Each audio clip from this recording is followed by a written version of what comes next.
Court में सुनवाई हुई, क्या कुछ हुआ? देखिए, उस केस में आपको जानकारी के लिए आप लोगों को बता दें अभी फिलहाल कि वो 3 केसेस हुए हैं और 3 केसेस में पुलिस के द्वारा जो है सो बोल रहे हैं कि अनुसंधान में हमको और पूछताछ की जरूरत है। तो 7 दिन का जुडिशियल रिमांड को माना गया था, लेकिन जज साहब बहुत मशक्कत के बाद चूंकि कुछ चीज़ को कोर्ट के सामने रखी गई तो 24 घंटा के लिए इनको रिमांड पर दिया गया है। 24 घंटा के लिए, इससे ज़्यादा बात अभी चूँकि मेरिट पर केस पर जब देखा जाएगा तो कुछ धाराएं ऐसी है जो देखने से पता चलता है कि वो धारा आईपीसी में है ही नहीं। ऐसे धाराओं का भी इम्पोजिशन हुआ है तो सभी न्यायालय के समक्ष संज्ञान में आया, जिस पर न्यायालय ने करीब थोड़ा सा तेवर जो है सो उस पर अपना रखे कि ये कुछ धारा ऐसे है। तो यही निर्देश स्पेशली दिया गया कि आप जो भी नियम पालन है, टॉर्चर नहीं करेंगे, मारपीट नहीं करेंगे, ये सब कहते हुए न्यायालय ने उनको। सर, सूचना ऐसी बाहर निकल के आ रही कि जो तमिलनाडु पुलिस है वो ट्रांजिट रिमांड पे ले जाएगी, अगर ले जाएगी। अभी तमिलनाडु पुलिस की जो भी बात है, अभी इस केस में मनीष कश्यप जी के संबंध में सब मनगढ़ंत बात है। अच्छा, वो बात से कहीं कोई लेना देना नहीं है। अभी सिंपल ये बात समझिए कि ये बिहार पुलिस ने जुडिशियल रिमांड से निकाल के पुलिस रिमांड की बात कही है, तो पुलिस रिमांड इनको 24 घंटा का मिला है। 24 घंटे का। हाँ, यही खबर के दृष्टिकोण से आप लोगों के लिए मनीष कश्यप की गलती क्या है सर? अब गलत और सही का निर्णय तो न्यायालय देते हैं, इस पर हम लोग अपराध क्या है सर? अपराध वगैरह के बारे में इन पर जो एलिगेशन है कि इनके द्वारा एलिगेशन यही है कि कुछ ऐसे वीडियो को उन्होंने शेयर किया जिससे ये हुआ, तो यही सब चीज़ है और कोई बात नहीं है। तो उस पर हम लोग का कुछ नहीं, इनका जुडिशियल रिमांड का बात था, वही बात उस पर। जुडिशियल रिमांड मांगते वक्त क्या कुछ कह रही थी ईयू, किस बेसिस पे मांग रही थी?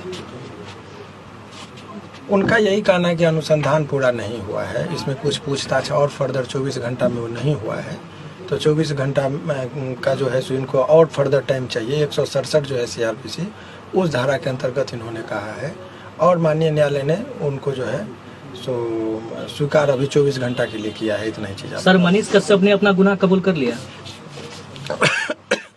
ये सब बातें जो है सो कन्फेशनल स्टेटमेंट की बातें कही जा रही, लेकिन इस तरह की कोई बात अभी नहीं है, कोई गुनाह नहीं है। देखिए, आप एक चीज़ समझिए कि जब किसी भी व्यक्ति पर केस होता है, अनुसंधान होता है, चार्जशीट होता है, कन्फेशनल स्टेटमेंट का कोई महत्व नहीं होता है। सीआरपीसी के इंडियन एविडेंस एक्ट का जो है उसमें एक चीज़ समझिए कि कन्फेशन बिफोर द पुलिस, उसका कोई महत्व नहीं। तो कुछ कन्फेशनल स्टेटमेंट वो भी मनीष कश्यप ने अन्य लोगों की बातें कही जा रही है, लेकिन इनके द्वारा नहीं है। तो वो सब तमाम तरह का चीज़ है, जब वो चार्जशीट जमा होगा तब आप लोगों के लिए होगा। अभी फिलहाल यही समझिए कि जुडिशियल रिमांड, हालांकि वो चूँकि ये पूरा केस ही जुडिशियल रिमांड का जो क्वेरी था, जज साहब का ये कहना था कि ये होल केस डॉक्यूमेंट्स पर आधारित है, वो जुडिशियल रिमांड की ज़रूरत कहाँ पड़ती है, वो एक आप जानना चाहेंगे। हमने जुडिशियल रिमांड वो गलत टर्म का दिया, पुलिस रिमांड की बात हो रही है। तो पुलिस रिमांड का जरूरत तब होता है जब कोई अनुसंधान में फर्दर पूछताछ की जरूरत है। मान लीजिए किसी को किसी ने हत्या कर दी, और हत्या करने के बाद लाश को कहीं छुपा के रखा। अब वो व्यक्ति को गिरफ्तार हुआ, 24 घंटा में पता नहीं चल रहा है लाश वगैरह का। माने एक उदाहरण मैं दे रहा हूँ।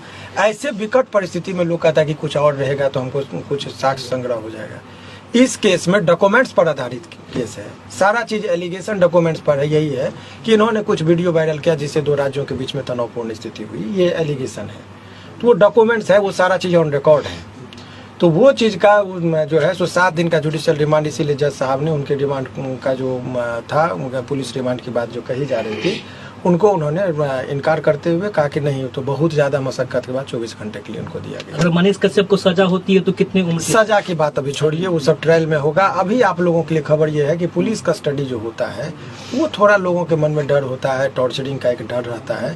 तो उस पर उन्होंने कह दिया है स्पेशली कि इनको ले जाने से पहले भी मेडिकल होगा, कि इनके जख्म कहीं दाग धब्बा कुछ ना हो, और उसके बाद जो है इनको जब अपीयर कराया जाएगा तो भी देखा जाएगा कि इनके शरीर पर कोई दाग नहीं हो और इनको टॉर्चर न किया गया हो। इसका भी न्यायालय ने ख्याल रखा है और ये चीज़ उन्होंने कहा है। सर, एक वकील होने के नाते कितने दिनों में बेल हो जाएंगी मनीष कश्यप? इस सब चीज़ पर मैं अभी कोई टिक्का टिप्पणी नहीं करूँगा, ये उचित भी नहीं है अभी वर्तमान परिस्थिति में करना। अभी न्यायिक प्रक्रिया है, उस पर रहना चाहिए। लेकिन सामान्यतः केस में हर केस में लोगों को बेल जनरली मिल ही जाता है।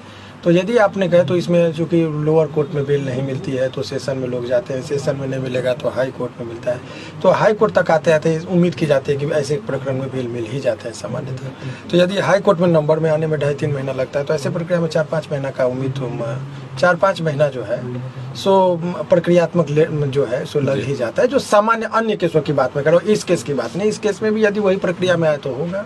सर दोबारा पुलिस फिर रिमांड में तो नहीं ले सकती? बार बार रिमांड पर क्यों लिया जा रहा है प्रशासन के द्वारा मनीष कश्यप को? अब उस पर हम जब बयान देंगे तो पॉलिटिकल हो जाएगा, इसीलिए उसके लिए पॉलिटिकल लोग हैं, वो लोग बयान देंगे, बेहतर है। वो जो भी चीज़ है आप समझिए, पुलिस कह रही है कि हमारे पास रिक्वायरमेंट है, कानूनी रूप में यही कह रही है, लेकिन वो राजनीतिक रूप क्या है तो राजनीतिक पार्टी वाले लोग अपना बयान देंगे, आप उन लोगों से बयान लीजिए। मनीष कश्यप पर कौन कौन सा धारा लगा हुआ है? ये तो कई बार हमने जिक्र किया है, 153 का ए, 153 का बी, 468, 505 का सेक्शन लगा हुआ है, अन्य भी बहुत सारे सेक्शन है, 120 बी है, जिसमें अधिकतम सजा का प्रावधान 7 वर्ष का है।